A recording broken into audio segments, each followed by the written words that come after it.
सब गोटे के हमर प्रणाम और सब पैघ के प्रणाम और सब छोट के शुभ प्यार। आइ विवाह पंचमी के दिन पर हम एकटा विवाहक गीत लिखलहुँ हन, ओकरा अहाँ सबके सुना रहल छी। अगर नीक लागत तऽ हमरा लाइक कमेंट्स जरूर करब और हमर यूट्यूब चैनल पर सब्सक्राइब सेहो करब।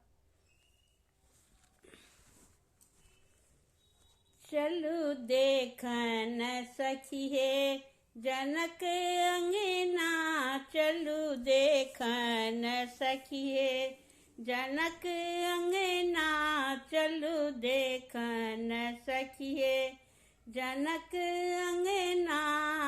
जनक अंगना है जनक अंगना, जनक अंगना है जनक अंगना।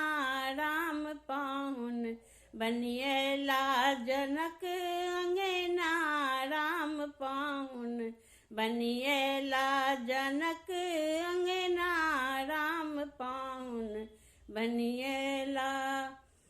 माथे मणि मोरिया जुलूफ कारी कारी, माथे मणि मोरिया जुलूफ कारी कारी। काले काले नैना नयन कजरारी, काले काले नैना नयन कजरारी। श्यामल बदन कोमल पहुना, श्यामल बदन कोमल पहुना। चलू देखन सखिए जनक अंगना, चलू देखन सखिए जनक अंगना। राम पाहुन बनिएला जनक अंगना, राम पाहुन बनिएला। राम लखन दुनू जनकपुर अयला, राम लखन जनकपुर अयला। दशरथ साजी बारात घर लैला, दशरथ साजी बारात घर लैला। दुल्हा बनल चारू भैया हे, दुल्हा बनल चारू भैया। सखी देखन चलू जनक अंगना, चलू देखन सखिए जनक अंगना। जनक अंगना है जनक अंगना, जनक अंगना है जनक अंगना।